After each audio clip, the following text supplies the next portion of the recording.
Rapat di Pulau Pribadi Paloh isinya cara jualan jurus play victim, ditulis oleh Syardi di silwar.com.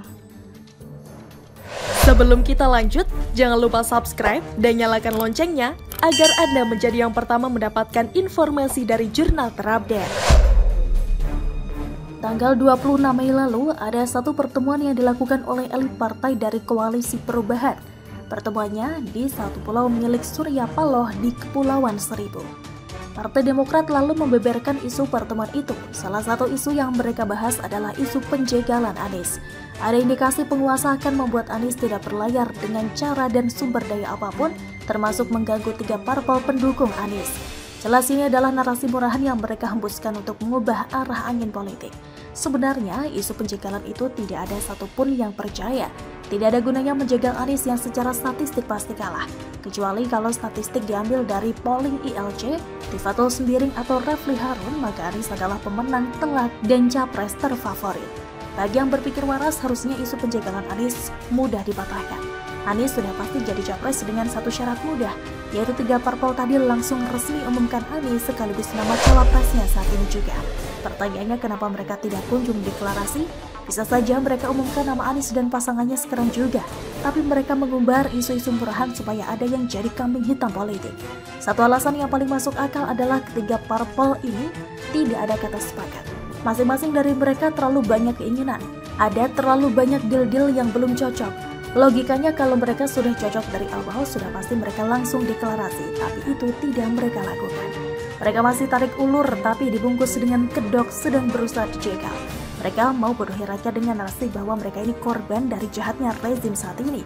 Padahal akar masalahnya adalah mereka sendiri yang masing-masing seperti emak-emak yang terlalu banyak pertimbangan dan kemauan. Masing-masing parpol punya ego yang harus dihormati dan dipuaskan. Jika mereka tidak segera sepakat dengan nama cawapres, maka pemerintah akan terus jadi objek kambing hitam. Rakyat pasti sudah cerdas memahami pola permainan murahan yang mereka jalankan. Mereka sebenarnya tidak kompak, karena kalau memang benar-benar ada niat, segera tentukan nama cawapresnya. Itu ganjalan terbesar mereka selama ini yang selalu ditutupi dari publik. Mereka menebar tudingan ke pihak lain agar isu-isu yang terjadi di internal koalisi bisa teralihkan. Manuver mereka ini kalau diibaratkan seperti sedang menonton film kungfu murahan. Gayanya selangit tapi kungfu tidak bermutu. Rakyat dibodohi dengan narasi yang mereka lemparkan ke publik. Atau bisa juga diibaratkan mereka seperti sedang membuat satu film yang dengan tema disolimi dan tayang setiap hari. Dari pagi sampai malam sampai rakyat muak dan mual. Faktanya capres yang mereka usung, yaitu Anies Baswedan, pelan-pelan mulai tidak laku. Survei elektabilitas makin lama makin anjlok kecuali hasil polling yang dilakukan oleh pendukung fanatik. Berbulan-bulan terbang keliling Indonesia dengan fasilitas jet pribadi, tebar pesona ke puluhan ribu masyarakat. Terkadang dengan iming-iming hadiah yang menggiurkan, tapi itu semua ternyata tidak bisa mengambil hati masyarakat. Masyarakat hanya terima hadiah, tapi belum tentu mau menjatuhkan pilihan kepada Anies.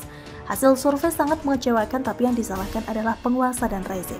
Jurus play victim mereka makin terasa dan tajam setelah lama bergaul dengan Partai Demokrat.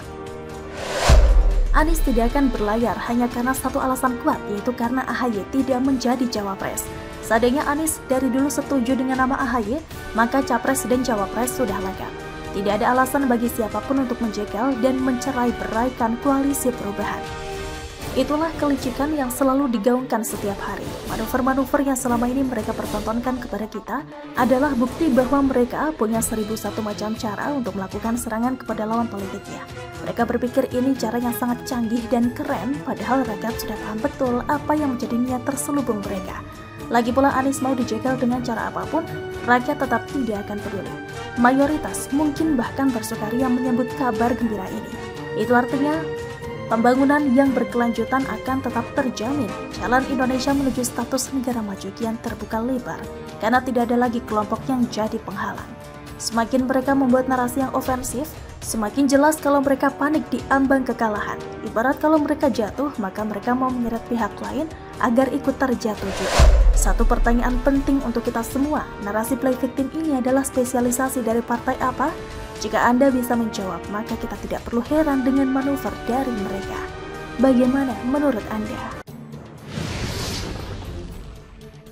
Ngeri, bongkar aib SBY, Denny Sregar ditantang berkelahi sama kader Demokrat Hasbil Lubis. Ditulis oleh Ferry Patli di siwar.com.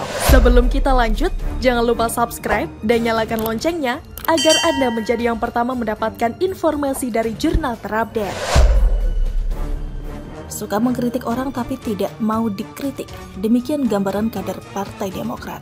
Kita bisa lihat bagaimana masifnya kader partai itu menyerang Presiden Jokowi. Bahkan ketika partai tersebut mau dikudeta oleh kadernya sendiri serta Muldoko, Presiden Jokowi pun turut disalahkan. Padahal apa juga manfaatnya orang nomor satu di Indonesia itu mengambil alih Partai Demokrat? Wong partai namanya juga sudah jelek kok. Lantaran banyak kadernya yang katakan tidak padahal korupsi. Gak lama lagi juga bakal gurem dengan sendirinya. Kalau Jokowi mau jadi petinggi partai, mending dia dirikan partai baru. Sudah bisa dipastikan akan lebih besar dari Partai Demokrat. Lantas apa bukti kalau Partai Demokrat suka menjelek-jelekan orang lain, tapi marah ketika mendapat serangan balik itu? Berikut ceritanya. Awalnya Denny Sregar membagikan cerita bagaimana SBY dulu cawe-cawe agar anaknya AHY bisa menjadi cawapres melalui akun Twitternya @DennySregar7. Berikut penjelasannya. Pada 2019 silam, SBY menawarkan AHY ke Jokowi sebagai cawapres, tapi ditolak. Jokowi mengatakan kalau AHY mau kursi Menpora, silakan Demokrat bergabung dengan koalisi Indonesia Maju. Dan SBY pun setuju. Tapi, di lain waktu SBY juga menawarkan AHY sebagai cawapres kepada Prabowo. Prabowo pun setuju asal Demokrat mau setor duit, minimal DP-nya lah. Setelah ditunggu-tunggu duit gak disetor-setor, sementara Sandiaga Uno siap menyetorkan duit yang diminta oleh ketum Gerindra itu. Hingga dipilihlah Sandi sebagai cawapres Prabowo. AHY gagal jadi cawapres Prabowo, Demokrat kecewa berat. Sampai-sampai kepala Bapilu partai itu, Andi Arief, mengatakan Prabowo Jenderal Kardus. Yang ini dibalas oleh Waketum Partai Gerindra kala itu Arief Poyuwono, SBY Jenderal Baper dan tukang ngeluh. Gagal anaknya jadi cawapres Prabowo, SBY pun kembali menemui Jokowi dalam rangka menghendaki AHY jadi Menpora. Karena sudah tahu SBY juga menyodorkan anaknya ke rival dirinya, permintaan mantan Presiden RI ke-6 itu pun ditolak mentah-mentah oleh Jokowi. SBY pun bingung, akhirnya ia kembali ke Prabowo dan tidak dapat apa-apa. Itulah resiko kalau terlalu memanjakan anak, terakhir harga diri bapak yang jadi tercoreng. Nah, baca Denny Sregar mengungkapkan kelakuan licik SBY ini, kader Demokrat Hasbil Lubis auto ngamuk, sampai-sampai dia menantang host Cokro TV tersebut berkelahi. Kau ketemu saja sama saya. Gak usah banyak bacot, di mana kau maunya? Berapa kau dapat bayaran untuk fitnah Demokrat terus? Sama saja kau kayak PSI lama-lama. Aku ini masih muda, masih punya banyak waktu, cari di mana kau. Aku save semua tweet kau. Kau pikir aku main-main? Ujar Hasbil dengan nada marah melalui akun Twitternya @hasbil_lbs. Kau Denny Sregar maunya di mana? Biar aku yang ke kau. Kau kasih alamatnya, kita sama-sama cowok. Jangan jadi banci kau. Kita selesaikan. Apa mau kau sebenarnya? Biar gak fitnah ke Demokrat saja kerja kau. Aku ini masih muda, masih punya banyak waktu ngeladenin kau. Kau mau berdebat soal kebenaran? Aku ladenin, bawa data kau. Atau kau mau berantem aja kita? Kau jawab, jangan diam kau bacat RP. Tolol. Lanjutnya lagi. Ngeri, gak nyangka. Ternyata kader Demokrat tidak hanya pandai korupsi, sampai-sampai koruptor termuda disematkan kepada kader partai itu, yakni Nur Afifah Balqis. Tapi kader Demokrat ngamuk juga, persis kayak FPI. Tidak berhenti sampai di situ, Hasbil juga mengatakan dia tidak akan bisa mati dengan tenang sebelum semua kasus yang menjerat Denny Sregar ditindaklanjuti. Di samping itu, Hasbil menantang Denny Sregar untuk melaporkannya ke polisi, agar mereka berdua bisa bertemu di pengadilan. Cadas. Lalu apa tanggapan Denny Sregar pasca diajak berantem sama anak ingusan tersebut? Gak kenal sama Hasbil Lubis. Bilangin aja kalau bukan elit Partai Demokrat, gue males nanggepin. Yang ini malah bocil. Kencing aja masih megangin. Gua dong udah lepas tangan.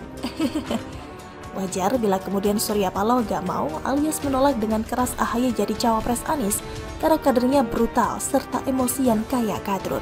Takutnya ntar ketika Anies terpilih jadi presiden, kemudian anggota Partai Koalisi Perubahan bagi-bagi jatah kekuasaan, kader Demokrat minta lebih. Pas diprotes kader Nasdem yang dikebukin oleh Hasbil Lubis. Kan gak lucu. Bagaimana menurut Anda?